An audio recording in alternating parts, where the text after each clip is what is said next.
I'm Ana Maria Salazar. Thank you so much for joining us here on Living in Mexico Radio. Now, it's that time of the year where I know most of us try to take a couple days off. We visit friends, we visit family, we try to take a vacation with our dear ones, with our kids. And most of the time, we are now using these apps, these travel apps, and they're very efficient. It's great because in these apps, you can, rent your cars, you can you can make reservations for your hotel, make reservations for your flights. It's all there in one app. And the problem is in the last year, I've been hearing stories of people being scammed on these apps, which is hard to believe because these are very well established apps. These apps have been working for years. They're based most of the time from the United States. Some are based in Europe, but they have a relatively good reputation. Well, apparently somehow scammers have been able to use these apps to steal your money. That's why I really appreciate today's guest, Leonardo Nuñez. He's head of the applied research program at Mexicans Against Corruption and Impunity, and you all did a very interesting investigation based at least on one of these apps where you were able to track how someone was scammed, and it is quite surprising how it works. And we have to say right out, companies that the people who have these apps or head these apps are not necessarily at fault. Welcome to the show. Walk us through this this surprising way of scamming your money while you're just trying to take a vacation. Thank you very much for the invitation, Maria. Yes, as you say, this is a very interesting and worrying, sophisticated impersonation scheme that exploits the trust in a globally recognized brand. In this case, it's Expedia, and people are not doing something wrong; they're acting as a normal consumers, and that's part of this of the fraud because the process usually begins with a normal booking when a person books a flight, an hotel, or a rental car, or something in the website. Everything looks normal at that phase. But the problem starts later when some customer needs some kind of help, for example, to change a reservation, to cancel a trip, to solve some payment issue. That's where the fraud begins because the criminals have positioned fake numbers and fake websites so they appear legitimate in the search engines. So when the victim tried to call to the agency, they Google the name, and the first number that appears is the scam center. Because when the victim calls, they believe that they're speaking with the company, and the person that are on the other side of the line sounds very professional, calm, and this is the most important. They have information because with the reservation number of the customers, they know the traveler's name. They have information about the numbers of or the partial credit card numbers, and this creates trust with the customers Okay, that s- they believe that they're talking with the real agency. Okay, so let me stop. Let me just let's walk through this. So I made hotel reservations in, let's say, in Acapulco, okay? And I realized that may need to add on one more day or two more days, or I need to change for some reason the reservation. So I go into my computer, I research, in this case it was Expedia, and then there appears what it's supposed to be in Expedia's site, but it's not. It's a fake site. So you call and it gives you a phone number. You call in, you give them your reservation number, and for some reason, they have your name and your reservation. Am I right? Is that how Exactly, it works? exactly. Okay. That's how it works. And the problem is that the fake website and the fake number it appears at the very beginning of the search. Mm-hmm. So these are websites that are made ex professo for this, but nobody is expecting that. So with this information that creates the trust, and this is where is the beginning of the scam because the victim is convinced that they are calling to the actual company, and Mm-hmm. then the fake agent explains to the persons that in order to process any kind of the thing that they want to do at the cancellation, the refund or something, they need to have to make a new charge to the credit card number of Mm-hmm. and they need to authorize that temporarily. So Mm-hmm. in this conversation, they need to exchange a verification code for the transaction. So Mm-hmm. this explanation sounds plausible for most of the people because the pressure is done in a very subtle way, and Mm-hmm. many people comply.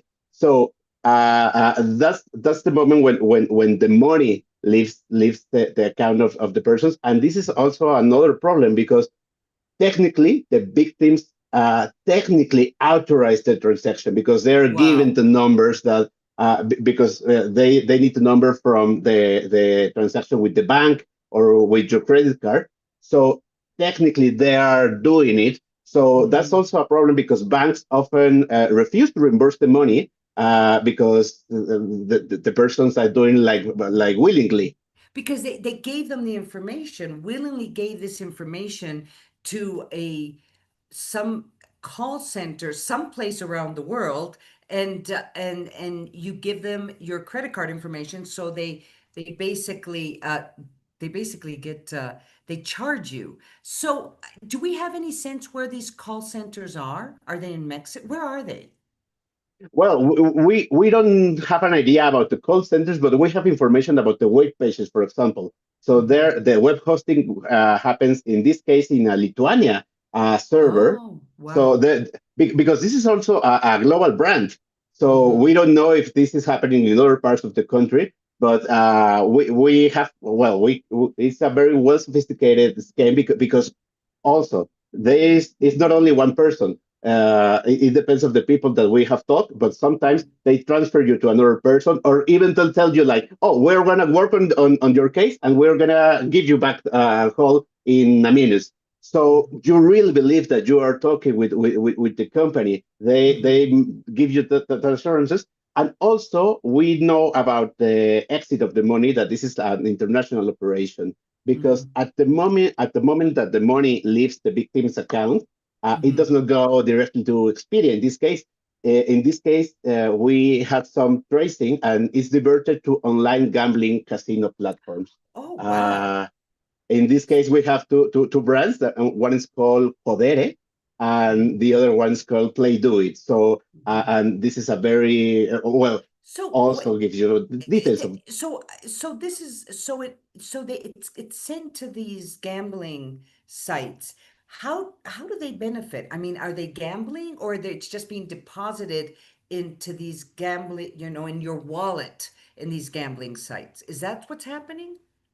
It's deposited in the casino accounts and it's used in gambling. So because also this is a very common scheme to money laundering. Mm-hmm. Uh, because after that, if you lose or if you win, you lose trace of the money because it's like a new money. So Mm-hmm. so even when they lost, they win. They lose, they Uh, win. Now, are these sites, do you think Codere or these gambling sites are in on this? Do they know this is happening? We don't know. Uh, well, we don't know, but they are talking right with us because after the publication made by our reporter Valeria Duran, they are talking with the banks and trying to solve this. But also the problem is the initial authorization from the customers. That's Mm-hmm. why it's so complicated to unravel or to undone these transactions. Do But It seems impossible that it seems almost it's impossible for you to get your money back because the banks are going to say, you should have been careful who you give your information, your banking, your credit card information to. So, um, what recommendations do you have for our audience to avoid being scammed? Well, first of all, it's like they need to try to if they want to contact the agency, they Mm-hmm. need to use the official apps or try to enter the website and verify that for example HTTPS need to be in the address of the of Right. the of the website, and also probably the most use the app because also they're faking the website. That's also Mm-hmm. part of the scam because you don't only have the information from the Google search engine. if you go inside the website and you can believe that it's the actual one. So, or probably that's the biggest recommendation. And the second one is at this very moment that someone asks you for a code related with your credit card or with your bank account, that's like and the most important red flag, Oh, it's a because red flag. Yeah. no, there is no way that you need to give more money in order to have a refund, for example. But they Right. explain you in some way that makes it's a Makes sense. believable explanation. Yeah. Yeah. So I guess the big question mark I have is how do these fake call centers have access to your reservation in Booking or Expedia or any of these travel apps? Well, uh, Expedia in this case and the brands are the impersonator brand, not the perpetrator or not the direct Right. perpetrator, let's Right. just say. But as you say, this case raises serious questions about platform responsibility or security about the personal data of the customers. Because, as we talked before, they have partial information about the details of the reservations. So Hmm. there is no explanation other than access to privileged information from the company. But Hmm. we have no evidence of that. But all the people that we have talked about, they always say the same. Only with my reservation number, as you say, as you do in a regular services like this, they Hmm. give you all the information, and that's where it all begins. And also, the fraud is not cheap, because we have some documented cases to even $10,000 in this scam Wow. being retired from the bank accounts of the person. $30,000? 10,000, 10,000. $10,000. That's still a lot of money. It's still a lot of money, and there are also a lot of people in this, because after we published this, we discovered that there is a Facebook group with at least 1,000 people that have been scammed in this way, and more and more people are informing us, because this is happening with Expedia, but because they work as a call center, it's very probably they're doing this with other kind of brands in a similar fashion. So you have to assume that this is the case. By the way, it wasn't with Expedia, it was with another big platform. Wow, this is very, very useful information, and I guess you just have to be careful. I mean, I use these apps. I think we all some way use these apps because they were reliable, and most of the time it tends to be a little cheaper, and it's just so much easier to make all your reservations in one place. So this is extraordinary information. Where can people read your investigation? Where can they have access to this report? In our website, the name in Spanish is Estafan a nombre de Expedia, comes in name of Expedia. In our Mhm. webpage, contra la Mhm. corrupción.mx. And we have to make sure that we underline that as far as we know, Expedia is taking steps to try to prevent this, but that they're not necessarily part of this scam. So I just want to make sure that, at least with the information we have right now. Thank you so much, Leonardo Nuñez. He is head of applied research at Mexicanos contra la Corrupción y la Impunidad, Mexicans Against Corruption and Impunity. Extraordinary research, very useful. Thank you so much for joining us.